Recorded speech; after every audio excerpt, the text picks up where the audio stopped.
আমরা 1448 হিজরি সনে প্রবেশ করেছি। নতুন হিজরি বর্ষে সর্বপ্রথম মাস মহারম। মহারমের আজকে 3 তারিখ হচ্ছে। লম্বা একটি বছর আমাদের কাছ থেকে চোখের পলকে বিদায় নিয়ে নিল। এর দ্বারা এই বিষয়টা অনুধাবন করা দরকার যে আমাদের দুনিয়াবী সফরে একটি বছর আমাদের কাছ থেকে সমাপ্ত হলো। দুনিয়াবী সফর শেষ করার পর আলমে বরজখের জগৎ।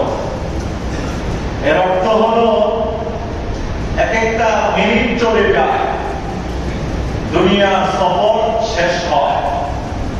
একটা ঘন্টা চলে যায়, দুনিয়ার সফর 1 ঘন্টা কমে গেল। এক একটা দিন চলে যায়, এর অর্থ হলো একটা দিন দুনিয়ার সফরে কমে গেল। একটা মাস চলে যায়, দুনিয়ার আমার এই সংক্ষিপ্ত জীবনের সফরের একটি মাস চলে গেল। একটি বিশাল বড় বৎসর অতিবাহিত হলো। আমার দুনিয়াবী সফরের একটি বিশাল মুহূর্ত আমার জীবন হায়াত থেকে এটা কমে গেল, এটাকে সংকুচিত করা হলো, এটা আমার থেকে কেটে গেল। এর অর্থ কি? অর্থ হলো দুনিয়ার সফর আমাদের শেষ হয়ে যাচ্ছে। কি ভাই, ঠিক না? দুনিয়ার সফর আমাদের শেষ হয়ে যাচ্ছে।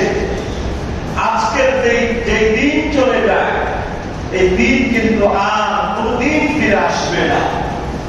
আজকের এই জুমার দিন শুক্রবার চলে যায়, এই শুক্রবার আর কোনদিন পৃথিবীর ইতিহাসে আমার আপনার জীবনে ফিরে আসার সম্ভাবনা আছে? আর আসবে না।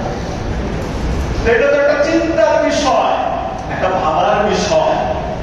দুনিয়ার সফর শেষ হতে চলছে, তাহলে বরজখের জগতের দিকে আমি হাঁটি পা করে বরজখের জগতের কাছাকাছি হচ্ছি।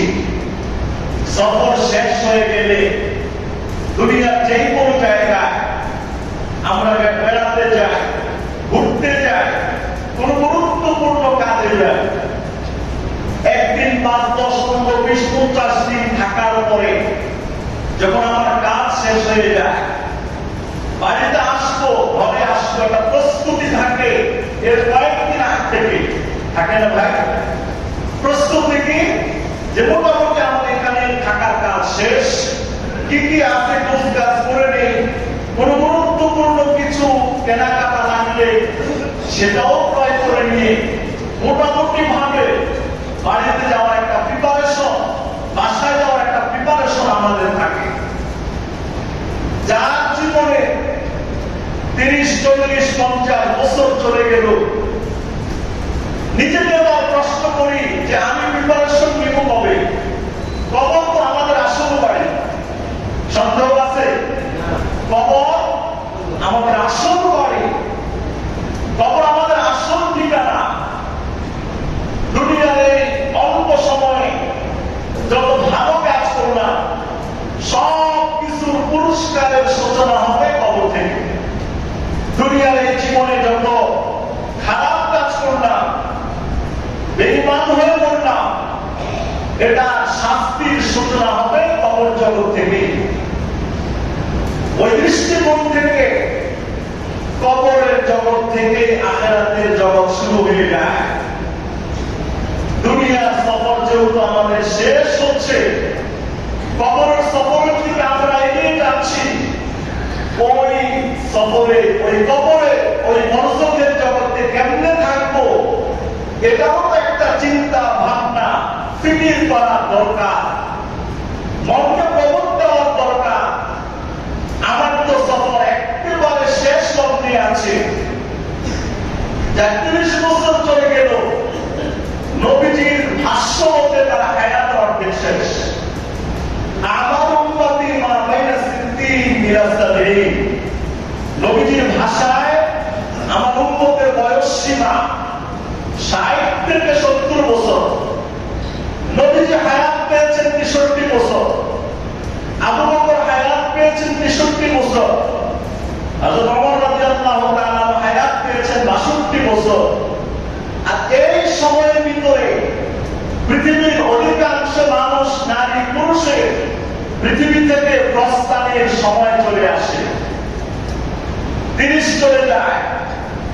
নবীর ভাষ্য মতে যদি 60 পর্যন্ত বেঁচে থাকি, আর আছে কত? 30, অর্ধেক শেষ। যার 40 শেষ, আর আছে 20। যার 50 শেষ, তার আছে মাত্র আর 10। তাহলে চিন্তা করার দরকার, প্রস্তুতিটা নিতে হবে। আমার তো সফর শেষ পর্যায়ে চলে আসছে। নবীজির ভাষায় নবীজি বলেছেন অল্প সংখ্যক মানুষ এই 60-70 এর সীমাটা অতিক্রম করতে পারে। যারা এই সীমা অতিক্রম করে ফেলেছেন,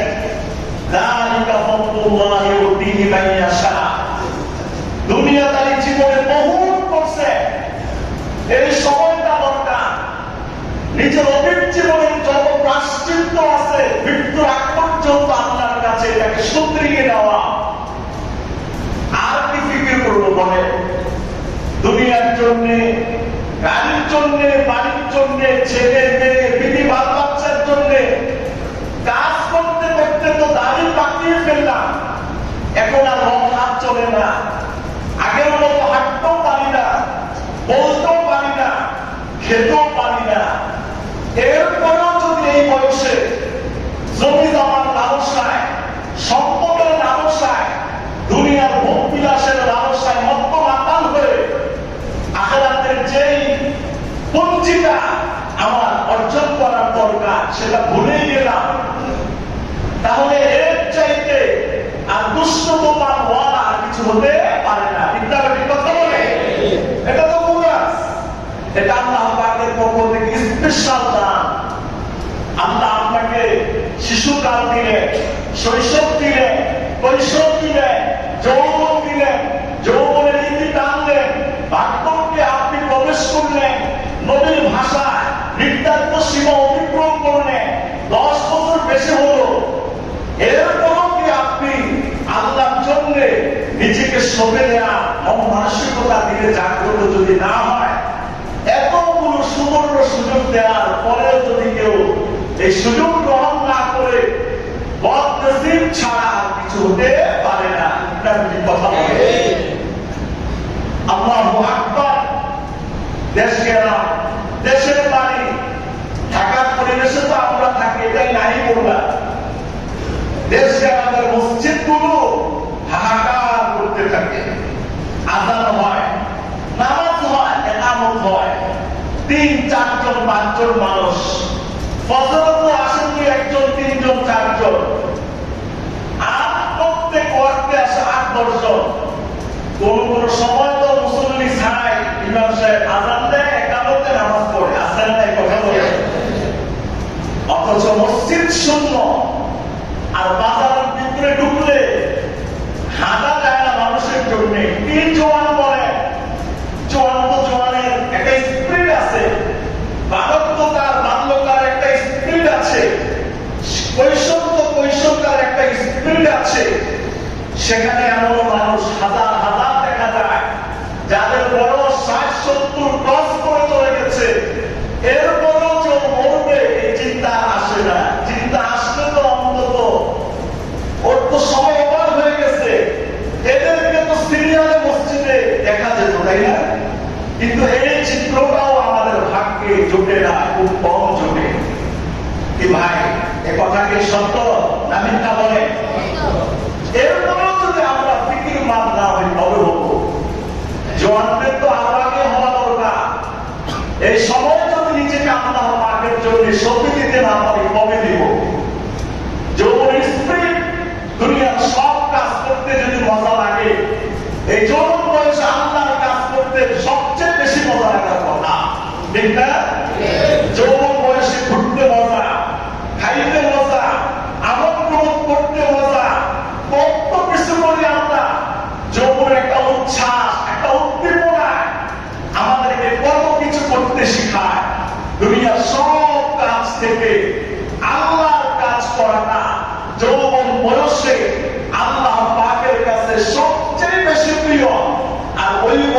ইবাদতটা হলো আল্লাহর কাছে সবচেয়ে দামি। যিনি ইবাদত করবে আল্লাহর জন্য, এত মজার ইবাদত আর হতে পারে না। ঠিকটা ঠিক কথা বলে। এই বয়সে যদি দুনিয়ার সব কথা হয়, এই বয়সে যদি দুনিয়ার সব পূজা কমপ্লিট হয়ে যায়, তাহলে এই বয়সে আল্লাহর ইবাদতের মজা তার চাইতে কম নয়, বরং কোটি গুণে আরো বেশি মজা না। এজন্য হাদিস শরীফের মধ্যে আল্লাহ পাক রাসূল সাল্লাল্লাহু আলাইহি ওয়াসাল্লাম বলেছেন, সাবাতুন ইযিল্লুহুল্লাহু ফি যিল্লি ইয়াওমা লা যিল্লা ইল্লা যিল্লুহু। বুখারী শরীফের হাদিস। হযরত আবু হুরায়রা রাদিয়াল্লাহু তাআলা আনহু বর্ণনা, 7 শ্রেণীর মানুষকে আল্লাহ পাক কিয়ামতের দিন আরশে আজিমের তলে ছায়া দিবেন, যেই দিন আল্লাহ পাকের আরশের ছায়া ছাড়া পৃথিবীর কোন জিনিসের ছায়া গ্রহণ করা ক্ষমতা এই বিশ্ব জাহানের মানুষদের জন্য থাকবে না। সূর্যের আলোটা এক বিপদ উপরে মাথা চলে আসবে। ওই মুহূর্তে যারা আরশে আজিমের নিচে থাকবে, কোটি বছর যদি আল্লাহর আরশের নিচে থাকে, তিনটা কামড় দেওয়ার মতো কষ্ট, ক্লান্তি, দুঃখ, ক্লেশ অনুভব করবে না। আল্লাহ পাকের আরশের নিচে থাকতে মনে চায় তো? আগ্রহ আছে তো? আল্লাহ পাক বলেছেন 7 শ্রেণীর মধ্যে এক শ্রেণী, আশাবুন নাশা ফি ইবাদাতিল্লাহ, যারা আল্লাহ পাকের ইবাদত করে যৌবন বয়সে, যৌবনকালে ইবাদত করে। আশাবুন নাশা ফি ইবাদাতিল্লাহ। 2 নম্বর, ওয়ারাজুলুন তালবুহু মুআল্লাকুন ফিল মাসাজিদ, প্রাপ্তবয়স্ক পুরুষ, যে পুরুষের দিলটা আল্লাহ পাকের ঘরের সাথে লটকানো থাকে, ঝুলন্ত থাকে, বাঁধা থাকে। এক ওয়াক্ত নামাজ পড়ার পর আরেক ওয়াক্ত কখন পড়বে এটা তার মানসিক ভাবে সেটা লালন করতে থাকে। যোহর পড়লে আসর কখন পড়বে, আসর পড়লে মাগরিব কখন পড়বে, মাগরিব পড়লে ঈশা কখন পড়বে, ঈশা পড়লে ফজর কখন পড়বে। এই যে এরকম একটা মানসিকতা লালন যে করতে পারে, আল্লাহ পাক বলে, তোর জন্য আমি কিয়ামতের দিন আরশে আজিমের নিচে ছায়া দেওয়ার জন্য তোর নামটাকে রেজিস্ট্রেশন খাতা আমি বরাদ্দ করে রাখলাম। সুবহানাল্লাহ। এইটার নাম হলো যৌবনকাল, যৌবন বয়স। হায়াত তো চলেই যাচ্ছে, আমরা সফরের কাছাকাছি চলে যাচ্ছি। হযরত ওমর রাদিয়াল্লাহু তাআলা আনহু একজন লোক নিয়োগ করতেন, একজন কর্মচারী ছিল খলিফাতুল মুসলিমিন ওমরের, যে ওমরের ব্যাপারে আল্লাহ পাকের রাসূল সুসংবাদ দিলেন। কি সুসংবাদ? লাউ কানা বাদি নবিয়্যুন লাকানা ওমর, আমার পরে যদি আল্লাহ পাক কাউকে নবুয়তের মর্যাদা দিত, তাহলে সেই নবীর মর্যাদা পাইত ওমর। ওয়ালাকিন আনা খাতামুন নবিয়্যিন, তবে আমি সর্বশেষ নবী। ফাতামাত বিয়ার রিসালা, রিসালাতের দায়িত্ব আমার দ্বারা সমাপ্ত হয়েছে। ওয়া আনা নবিয়্যুন আল্লাযী লা নবিয়্যা বাদি, আমি সর্বশেষ নবী, আমার পরে আর কোন নবী পৃথিবীতে আগমন করবে না। যদি নবী হইতেন কে? ওমর। নবী চলে যাওয়ার পরে এই 1400 বছরের ইতিহাসে শত শত জাহান্নামের প্রেতাত্মারা নিজেদেরকে নবী দাবি করেছে। তার মধ্যে কাদিয়ানীও এক জাহান্নামী, জাহান্নামের উপর পথভ্রষ্ট, সেও নিজেকে নবুয়তের দাবি করেছে। কাদিয়ানী অনুসারী বাংলাদেশে হাজারো হাজারো লাখো নামদারি মুসলমান আছে, একটাও ঈমান নাই, সবটি টাটকা টাটকা কাফের ছাড়া কিছু হতে পারে না। ঠিক না? কথা বলে এদেরকে যারা সাহায্য করবে, সহযোগিতা করবে, পরামর্শ দিবে, এরা যাদের সেন্টারে, যাদের কর্তৃত্বে, নেতৃত্বে এরা এই ঘৃণ্য মিশন বাস্তবায়ন করার এই সুযোগ এই দেশে পাচ্ছে, অতীতও পেয়েছে, এখনো পাচ্ছে, ভবিষ্যতেও পাবে। কিয়ামতের দিন নবীর হাতে হাউজে কাউসারের পানি তারা পান করতে পারবে না, কারণ কাদিয়ানীদেরকে সাপোর্ট দেবে ওয়ালারাও কাফের। এরা জাহান্নাম ছাড়া দুসরা কোনো এদের ঠিকানা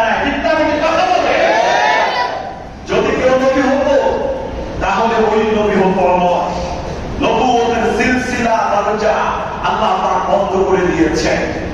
সুতরাং এই যে ওমর রাদিয়াল্লাহু তাআলা আনহু এত মহিমান্বিত জলিল উলামা, তিনি সাহাবী, রাসূলুল্লাহ সাল্লাল্লাহু আলাইহি ওয়াসাল্লামের রওজার ধারে তিনজন শোয়া শুয়ে আছে জান্নাতের টুকরো বাগানে। লোকের ডান পাশে হলেন আবু বকর সিদ্দিক রাদিয়াল্লাহু তাআলা আনহু, বাম পাশে কে? বাম পাশে হযরত ওমর রাদিয়াল্লাহু তাআলা আনহু।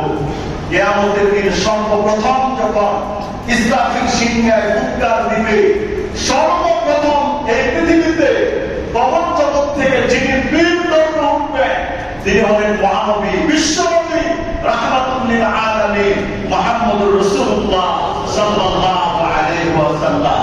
লোকের এক হাত ধরা থাকবে আবু বকর, আরেক হাত ধরে রাখবে হযরত ওমর। যে যে পাশে আছে নবীর ওই পাশের হাতটা সে ধরে রাখবে। বাম হাতটা ধরে উঠবে ওমর, ডান হাতটা ধরে উঠবে হযরত আবু বকর সিদ্দিক রাদিয়াল্লাহু তাআলা আনহু। সেই ওমর, আমরা তো অনেক কর্মচারী অনেক ক্ষেত্রে নিয়োগ দেই, সেই ওমর কর্মচারী নিয়োগ দিতেন এই জন্য তিনি প্রতিদিন আমাকে এতবার মৃত্যুর কথা স্মরণ করে দিতেন। এই কর্মচারীর কাজ কি? কাজ কি?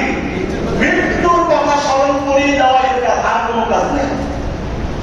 মাসে একটা বেতন ছিল ওমর রাদিয়াল্লাহু তাআলার কাছ থেকে, ও প্রতিদিন নির্দিষ্ট কিছু সময় ওমর রাদিয়াল্লাহু তাআলার কাছে আয়েশা বলতেন, ওমর পৃথিবী থেকে একদিন চলে যেতে হবে, কবর আপনাকে প্রতিদিন 5টা ডাকে, আল্লাহকে ভয় করুন, কবরকে ভয় করুন, মৃত্যু যে কোনো সময় আসতে পারে। এই কথাগুলো প্রতিনিয়ত হযরত ওমর রাদিয়াল্লাহু তাআলাকে শোনানোর জন্য একটা কর্মচারী টাকা দিয়ে উনি রাখতেন।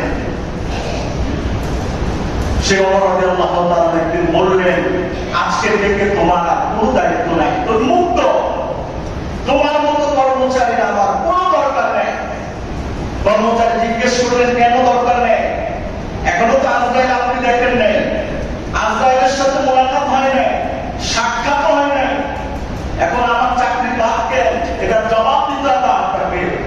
ওমর রাদিয়াল্লাহু তাআলা আনহু বললেন, উনজুর ইলা লিহিয়াতিল বাশীর, আমার দাড়ির দিকে তাকাও, আমার দাড়ির ভিতরে শুভ্রতা রেখাপাত করেছে, দেখো না কতগুলো দাড়ি সাদা হয়ে গেছে। এই দাড়ির দিকে যখনই আমার নজর পড়ে যায় তখনই আমার মৃত্যুর কথা স্মরণ হয়ে যায়। সুতরাং মৃত্যুর কথা স্মরণ করে দেওয়ার জন্য তোমার আর প্রয়োজন নেই। সাদা দাড়ি, আমার দাড়ি মুখ সাদা হওয়া, যেন একটা দাড়ির মৃত্যু হলো, মরে গেছে, একটা দাড়ির মৃত্যু হলো সাদা, তাহলে যেন দুনিয়া থেকে আমার চলে যাওয়ার সময় অত্যন্ত কাছাকাছি চলে আসে। কি ভাই, এটা তো রাসূলের কথা, নবীজির কথা, এটা ওমর রাদিয়াল্লাহু তাআলার একটা সুন্নাহ। এর উপরেও তো আমাদের আকল, বিবেক, বুদ্ধি, মন, মননশীলতা জাগ্রত হয় না। জাগ্রত হওয়ার দরকার, হতেই হবে, কোনো উপায় নেই, করতেই হবে, কোনো উপায় নেই। এই দিনকে জাগ্রত করতে পারলে বিজয় নিশ্চিত, ইনশাআল্লাহ বলে। জাগ্রত করার দরকার আছে। 1447 শেষ, নতুন আরেকটা বছর শুরু হলো। আল্লাহ বাঁচিয়ে রাখলে চোখের পলকেই দেখবে এই বছরের বিদায় হয়ে গেছে। নবীজি সাল্লাল্লাহু আলাইহি ওয়াসাল্লাম বলেছেন, ইন্না মিন আশরাতিস সাআ, কিয়ামতের আলামতের মধ্যে একটা আলামত হবে, একটা বছর তোমার কাছে মনে হবে একটা মাসের মতো, একটা মাসকে মনে হবে একটা সপ্তাহের মতো, একটা সপ্তাহকে মনে হবে একটা দিনের মতো, একটা দিনকে মনে হবে একটা ঘন্টার মতো, একটা ঘন্টাকে মনে হবে একটা মিনিটের মতো, একটা মিনিটকে মনে হবে একটা সেকেন্ডের মতো। আচ্ছা, আমি আপনাদেরকে জিজ্ঞেস করতে চাই, নবীর এই কথাগুলো কেউ যদি চিন্তা করে তাহলে এটার বাস্তবতা উপলব্ধি করা এই বর্তমান সময়ে যায় কি যায় না? কথা বলে। এক শুক্রবার শেষ, চোখের পলক পড়ার আগে দিকে আরেক শুক্রবার হাজির। একটা মাস শেষ, চোখের পলক পড়ার আগে আরেকটা মাস শুরু হয়ে যায়। মনে হয় যেন এই যে 1447 সালে নববর্ষের ইতিহাস, হিজরি সনের ইতিহাসকে আপনাদের কাছে আলোকপাত করলাম। চোখের পলকে বিশাল লম্বা সময় চলে গেল, আরেকটি বছর শুরু হয়ে গেল। ভাবার বিষয় এটা, দুনিয়ার সফর আমার শেষ হচ্ছে, কেটে যাচ্ছে। যে জীবন চলে যায়, এই জীবন আর ফিরে আসবে না। কবর জগতের প্রস্তুতি সর্বাগ্রে থাকবে। দুনিয়ার সমস্ত কাজ কারবার আয় আঞ্জাম তো থাকবেই, কিন্তু কবর জগতের প্রস্তুতি আমার আপনার প্রত্যেক মুসলমান নারী পুরুষের সর্বাগ্রে থাকার দরকার আছে না? নাই? কথা বলে। এটাই বাস্তব, এটাই সত্য। এর চাইতে বাস্তব সত্য আর কিছু হতে পারে না। বেপর্দা নারীগুলো সারা জীবন দায়ুসের মতো করে চলে। পর্দা নাই, মুর্শিদা নাই। নবীজির ভাষায় বেপর্দা নাই দায়ুস, দায়ুস যাবে জাহান্নামে। সারা জিন্দেগির মধ্যে পর্দা মুর্শিদা নাই, তাহলে পর্দার বিরুদ্ধে বলছে। কিন্তু এরাও যখন পড়ে যায়, এদের আত্মীয় স্বজন যখন কবর দেয়, কে হিসাব পর্দা করে, তাই না? কবর উপর দিয়ে বিশাল চাদর টাঙায়, হ্যাঁ কেউ দেখতে পারবে না, এটা সম্পূর্ণ লোকের হিসেবে। মরার পরে বুঝলা যে মরা লাশ নারীকেও যেন পরপুরুষ না দেখে। এই নারী যখন জীবিত ছিল, তোমরা এই তো ছিল অভিভাবক, তোমরা এটা বুঝো নাই যে এই নারীর জীবন দশায় 60-70-80 বছর কাটাইলো, জীবনের পর্দা পুষে না, কোনো ভাই দায়িত্ব রক্ষা করে নেয়। পারলে বিরুদ্ধে বলছে, পক্ষে বলা তো দূরের কথা। তারও যখন জানাজা দেয়, কিভাবে কাপড় চোপড় ঢাকে, কেউ দেখতে পারবে না, রুমাল দেয়, এটা দেয়, সেটা দেয়, আছে না? কথা বলে। মরার পরে বুঝলা, মরার আগে বুঝলা না, একদিন কিন্তু এই বোরকা তোমার পড়তে হবে, করতে হয় না? মরার পরে নারীকে 5 কাপড়ে আবৃত করা হয় না? মরার পরে তো আবৃত করেই তোমাকে কবর রাখা হয়। আগে বুঝলেই কল্যাণ ছিল, পরে বোঝার কোনো কারণ নেই। ইন্নাল্লাহা লা ইয়াকবালু তাওবাতাল আবদি হাত্তা ইয়ারদি। বান্দার তওবা, রূহটা এই কণ্ঠনালীতে আসার আগ পর্যন্ত, যখন গর্ভনা চলে আসে, রূহটা বের হয়ে যাবে কান দিয়ে, এর আগ পর্যন্ত জীবনের তওবা আল্লাহ কবুল করবেন। এই সময় আর তওবা কবুল করার কোনো সুযোগ নেই। বুঝবে একদিন, তবে একদিনের বুঝায় কাজ হবে না। যে বুঝটা তুমি মরার পরে বুঝবা। কথা বলে, মরার পরে পৃথিবীর এমন কোন মানুষ নেই যে মরার পরে সে এটা বুঝবে না। আল্লাহ সত্য, কবর সত্য, আসর সত্য, মিজান সত্য। পৃথিবীতে আদম থেকে নিয়া কিয়ামত পর্যন্ত যত হাজার কোটি বিলিয়ন ট্রিলিয়ন কাফের, মুরতাদ, মুশরিক, নাস্তিক, বেঈমান, বিতর্কিরা, মরার পরে তো চিরস্থায়ী জাহান্নাম। জান্নাতের কোনো আশাই করা যাবে না। কেউ যদি এই আকীদাও না রাখে, তার ঈমান নেই। জান্নাতে যাবে একমাত্র সাচ্চা পাক্কা কালিমা ওয়ালা। এই ছাড়া কারো সুযোগ আছে? আর কারো সুযোগ নেই। যেহেতু সুযোগ নেই, তাহলে ইসলামটাই হক, সত্য, প্রতিষ্ঠিত। আর সব যা কিছু আছে সব বাতিল, ভ্রান্ত, ওগুলো জাহান্নামে নেওয়ার রাস্তা, প্ল্যাটফর্ম ছাড়া কিছু হতে পারে না। এই কবরে গেলেই পৃথিবীর এমন কোন বেঈমান কাফের নাই যে এটা বুঝবে না আল্লাহ আছে। কিন্তু মরার পরে বুঝলে কি হবে বলেন? মরার পরে বুঝতে লাভ আছে? হাসরের ময়দানে মরার পরে কাফেরদের অনেকগুলো আফসোস থাকবে। একটা আফসোস হলো, বলবে ইয়া লাইতানি কুনতু তুরাবা, হায় আমি যদি মাটি হয়ে যেতাম। দুনিয়াতে যদি একটা গাছ হইতাম, ছাগল গরু গাছ খেয়ে ফেলতো, কোনো হিসাব নেই। দুনিয়াতে মাটি হইতাম, মানুষ মাটি বানাইতো, এই মাটিতে ইট বানায় বিল্ডিং এ জোড়া দিত, আমার কোনো হিসাব নেই। দুনিয়াতে একটা মাছ হইতাম, মাছ কইটা মানুষ খেয়ে ফেলতো, এর হিসাব হইতো না। আফসোস করলে কি লাভ হবে বলেন? এজন্য আফসোসের সীমা, মৃত্যুর আগে আফসোস করে, মৃত্যুর আগে নিজেকে প্রবল দেয়, মৃত্যুর আগে নিজের প্রস্তুতি নেয়। ওই সময় বুঝলে কাজ হবে না। মরার আগে বুঝতে হবে, মরার পরে বোঝার কোন বুঝ আল্লাহ গ্রহণ করবেন না, অকাট্য ভাবে। এই কথাটা আল্লাহ পাক কোরআনে বলেছেন। কোন সন্দেহ আছে? আল্লাহ পাক আমাদের সবাইকে 14 1448 হিজরি এই শোধনা কাল থেকে উনি যদি বাঁচায়, দয়া করে তৌফিক দেয়, বেঁচে থাকি, আল্লাহ পাক যেন এই পূর্ণ বছরকে আল্লাহ পাকের মর্জি মোতাবেক, নবীজির মানসা মোতাবেক কাটানো, ইবাদত করা আমাদের সবাইকে, আমাদের পরিবারে আব্বা আম্মা, বিবি, বাপ বাচ্চা, পরিবার সকলকে তৌফিক দান করেন। সবাই বলুন আমিন। মুহতারাম হাজিরিন, মুহররম তো শুরু হলো 3 দিন আজকে। মুহররমের আমল কি? অবশ্যই আমল আছে। মুহররমের আমল কি? মুহররমের আমল হলো 1 নম্বর আমল। 1 নম্বর আমল হলো বুখারী শরীফের 1163 নম্বর হাদিসের মধ্যে এসেছে, বিশিষ্ট সাহাবী হযরত আবু হুরায়রা রাদিয়াল্লাহু তাআলা বলেন, আফদালুস সিয়াম, নবীজি বলেন, আফদালুস সিয়াম বা'দা রমাদান শাহরুল্লাহিল মুহাররম।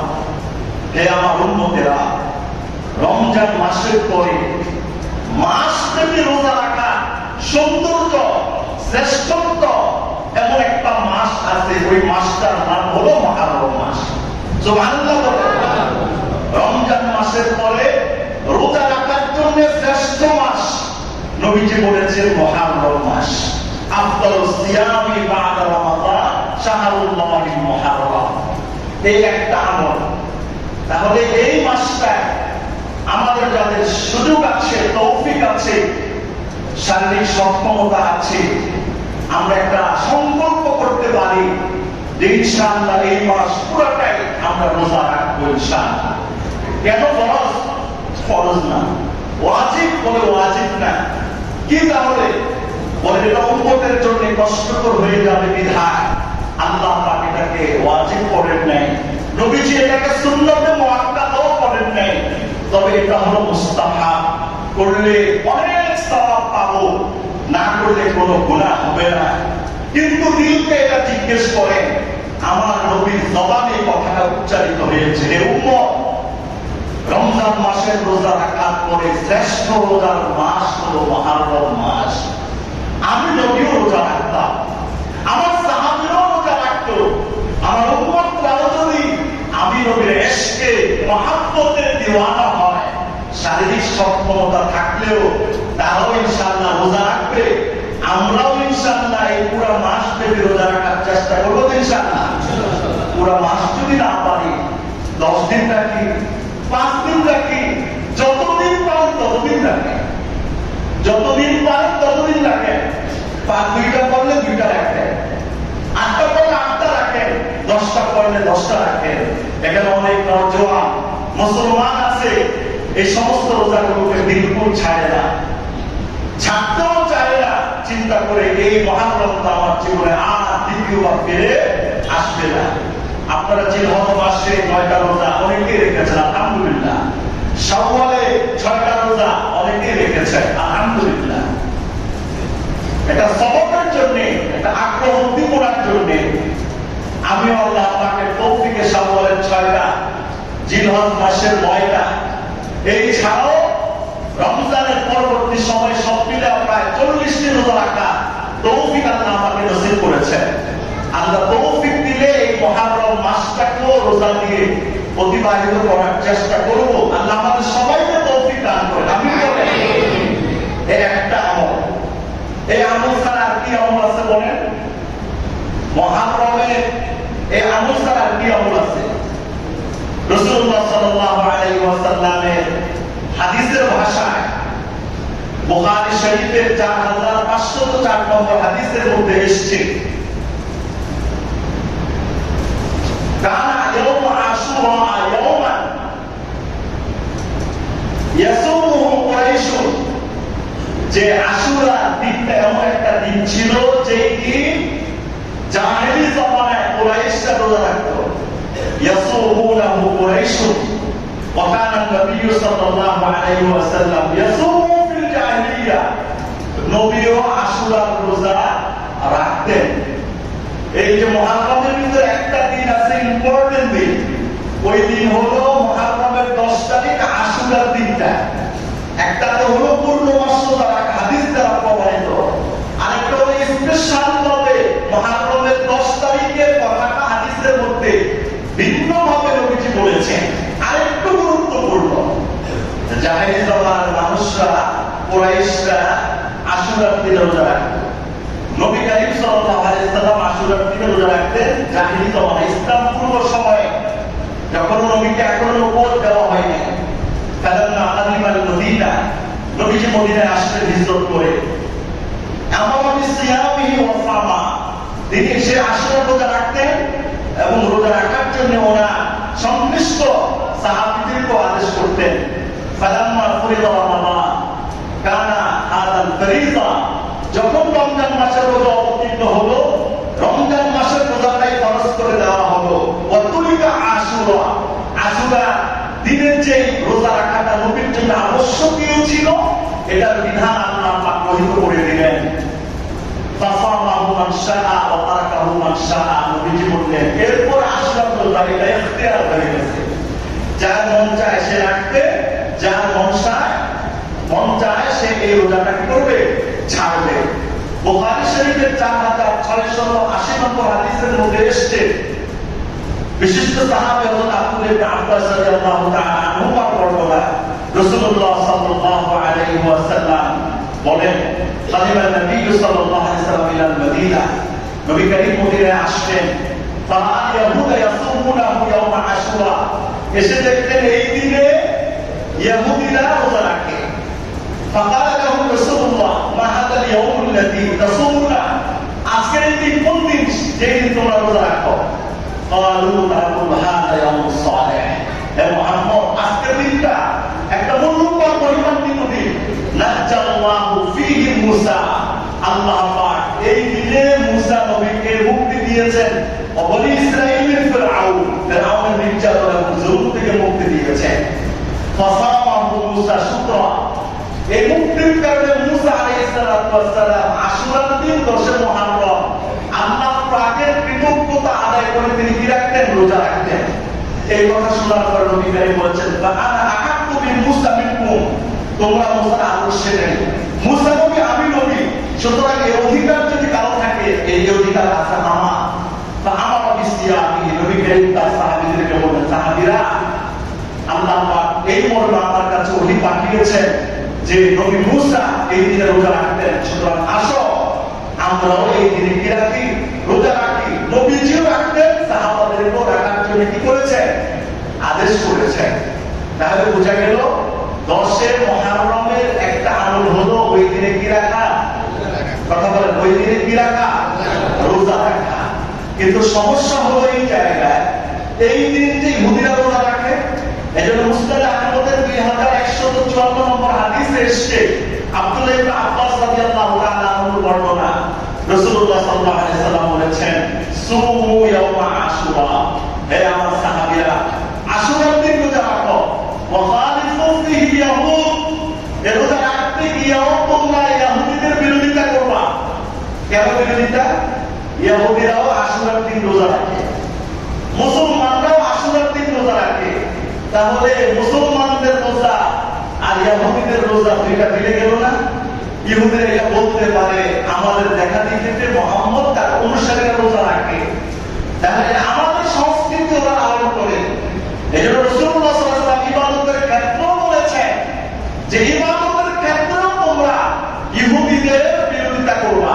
সুমু ক্বাবলাহু ইয়াওমান আও বা'দাহু ইয়াওমান, তোমরা আশুরার দিন 10 মুহররমের আগে একদিন রোজা রাখো অথবা পরের একদিন রোজা রাখো, হয়তো 9-10 রাখো অথবা 10-11 রাখো। কারণ ইহুদিরা 9-10 রোজা রাখে না, 10-11 রোজা রাখে না। ইহুদিরা রোজা রাখে শুধু 10 তারিখে, আর উম্মত মুহাম্মদ রোজা রাখে 9-10 অথবা 10 এবং 11। আচ্ছা, এই সিস্টেমে ইহুদিদের বিরোধিতা হলো কি হলো না? ইবাদতেও আল্লাহ পাক বিরোধিতা করতে বলেছেন। মাথার সামনে দিয়াশলাই, লাইট, মোমবাতি একেবারে সরাসরি দিয়ে নামাজ পড়াটা মাকরুহ করা হয়েছে। কেন? কারণ অগ্নি পূজকরা যখন আগুনের ইবাদত করে, আগুনকে সামনে দিয়ে ইবাদত করে। আমরা তো নামাজ পড়ছি মসজিদে, কোন কারণে আমার সামনে যদি একটা মোমবাতি দিয়াশলাই জ্বালানো থাকে, এটা আমার ডানে নেই বা বামে রাখি, বা একটু দূরে রাখি, যেন এমন না হয় যে আমার সাজদার জায়গার বরাবর শুরু। কেন? এটার সাথে অগ্নি পূজকদের ইবাদতের একটা সাদৃশ্য হয়ে যায়। সাদৃশ্য হলেও তো আমরা অগ্নি আগুনের পূজা করি, আমরা ইবাদত করছি কার? আল্লাহ। তারপরেও তোমরা বিরোধিতা করবা, তারপরেও করবা। সূর্য ডুবলে ইবাদত করা নিষেধ, হারাম। সূর্য উঠলে ইবাদত করা হারাম। কেন? কারণ এই সময় সূর্যের পূজারীরা ইবাদত করে। সূর্যের পূজারীরা যখন সূর্য উঠে এটাকে খোদা বলে, এটাকে ইবাদত করে। যখন ডুবে এই ডুবতে গিয়া এটা ইবাদত করে। এই জন্য বলা হয়েছে সূর্য ওঠার সময় নামাজ পড়া হারাম, সূর্য ডুবার সময় নামাজ পড়া হারাম। সূর্য যখন মাথা বরাবর থাকবে যৌবনের পূর্ব সময়ে তখনও নামাজ পড়া হারাম।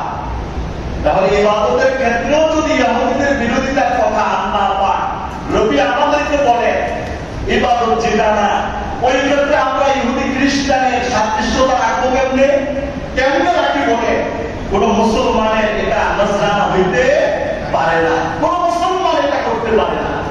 যে প্রজন্মের মুসলমান যুবকরা ফজরের সময় মসজিদ পাহারা দেওয়ার দরকার, মসজিদে নামাজ পড়ার জন্য কাতারে কাতার আসার দরকার। কেন? হযরতুল হিন্দের সময় সন্ধি করতে যে কোনো সময় মহাপরীক্ষা আল্লাহর কাছ থেকে আসতে পারে, সব কিছুর আলামত প্রকাশিত। ওই সময় মুসলমান যুবকদের দরকার দলে দলে মসজিদে যাওয়া। শুধু তাই নয়, ফজরের সময় দলে দলে মসজিদে যাওয়া। আর সেই যুবকরা মসজিদের রাস্তা ভুলে ফজরের নামাজকে ভুলিয়া হাজার হাজার নারী পুরুষ মিলা যখন তারা সারা রাত জাগতে থাকে, মুয়াজ্জিন আযান দেয় আর তার আর্জেন্টিনার গোল হলে উচ্ছ্বাসিত হয়ে লাফালাফি নাচতে থাকে, এই মুসলমান জাতির উপরে অদূর ভবিষ্যতে এক বড় আমাবস্যা রাতের মতো অন্ধকার ফেলে আসতেছে। কথা বলে যদি এই জায়গা থেকে আমরা আমাদের যুবকদেরকে ফিরিয়ে নিয়ে না আসতে পারি, এমন এক মুসিবত সন্নিকটে, সেই মুসিবত আসবে, দোয়া করলেও দোয়া আল্লাহ কবুল করবে না। কেননা এর আগে তোকে যথেষ্ট সময় দেওয়া হয়েছে। এই যে এক আর্জেন্টিনার খেলা, গোটা দেশের যুবক নওজোয়ান কিছু তো থাকবে ভালো, কলেজ ভার্সিটি বিভিন্ন অলি গলিতে বড় বড় প্রজেক্টর লাগায়া এমন সময় বল হয়েছে যেই সময় মুয়াজ্জিন আযান দিচ্ছে, এমন সময় তারা নাচতে শুরু করেছে যেই সময় মুয়াজ্জিন আযান দিয়ে ইমাম সাহেব মুসল্লায় নামাজের অপেক্ষায় বসে আছে। সেই দেশে মসজিদের শহর, মাদ্রাসার শহর, লক্ষ লক্ষ যুবকরা রাত জেগেছে বিতর্কিতের খেলাকে পাহারা দেওয়ার জন্য। এই জাতির কপালে দুঃখ দুর্দশা জিল্লুতি ছাড়া কিছু হতে পারে না। ঠিক না? এটা মুসলমানের কাজ হতে পারে না, নবীওয়ালার কাজ হতে পারে না, এটা কোন সচ্চা কালিমাওয়ালার কাজ হতে পারে না। বেটা তুই যুবক, তোর জন্য তো আশা দিনের ছায়া ওয়াদা দেওয়া হয়েছে। তুমি যুবক, তোমার জন্য তো আল্লাহ বলেছে আমার যত নারী পুরুষ আছে সমস্ত নারী পুরুষ বান্দার মধ্যে যেটা নওজোয়ান, ওটা ইবাদত বুড়ার চাইতেও বেশি ভালো লাগে, ছোটটার চাইতেও আরো বেশি ভালো লাগে। এই শব্দ আমরা উপলব্ধি করতে পারি না। ঠিক না? কথা বলে এই প্রজন্মকে ফিরিয়ে আনতে হবে। তবে শুকরিয়ার বিষয় এটা, আমরা আগে যে এরকম দেখতাম পতাকা আর পতাকা, এটা কমছে না বাড়ছে? কথা বলার সময় আগে পতাকা আর পতাকা দেখতাম, এটা কমছে। শুরু কমে অনেক অনেক কমছে, আন্দোলনটা বলে। কিন্তু দুঃখের জায়গা এটা, গোটা দেশে যখন ইহুদি খ্রিস্টান ইসলামের দুশ্মনদের পতাকা বিল্ডিং এর ছাদে ছাদে, রাস্তা গলিতে গলিতে, মোড়ে মোড়ে লাগায়, এটা অসুবিধা হয় না। দুই একদিন আগে যাত্রাবাড়ি মেয়র হানিফ ফ্লাইওভারে যেহেতু তারা ভিতর ভিতর পতাকা লাগায়, অসুবিধা যদি না হয়, যে কালিমা আমার বাবা লালন করেছে 80 বছর, দাদা লালন করেছে 90 বছর, যে কালিমার কারণে কামলার দিকে নামাজ পড়ে আমি 50 বছর, সেই কালিমার পতাকা যাত্রাবাড়ি ফ্লাইওভারে লাগানো হওয়ার পরে 1-2-5 ঘন্টা পরে অদৃশ্য কোন শক্তি কালিমা খচিত সমস্ত পতাকা ঘুরে ফেলেছে। এদের আর্জেন্টিনা পতাকা নিয়ে মাথা ব্যথা নেই, ব্রাজিলের পতাকা নিয়ে মাথা ব্যথা নেই, এদের কালিমার পতাকা নিয়ে মাথা ব্যথা। অদৃশ্য শক্তিরাই হলো আমার দেশে থাকা ইহুদি খ্রিস্টান ইসরায়েল নাস্তিক বামপন্থী রামপন্থীদের দালাল ছাড়া, এদের এজেন্ডা বাস্তবায়ন করা ছাড়া কিছু নয়। এরা মুসলমান হতে পারে না, ইমানদার হতে পারে না।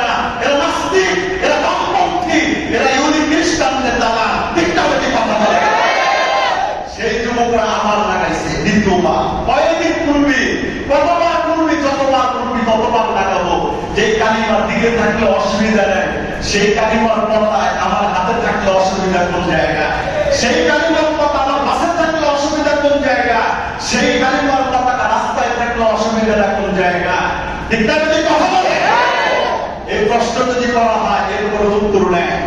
বলবো উপর দিকে চা, অদৃশ্য শক্তির চা, আমি কি? তখন ইহুদি খ্রিস্টানদের এজেন্ডা বাস্তবায়ন করতে চায়। ওরা তো জানে না, ওরা বুঝেও না।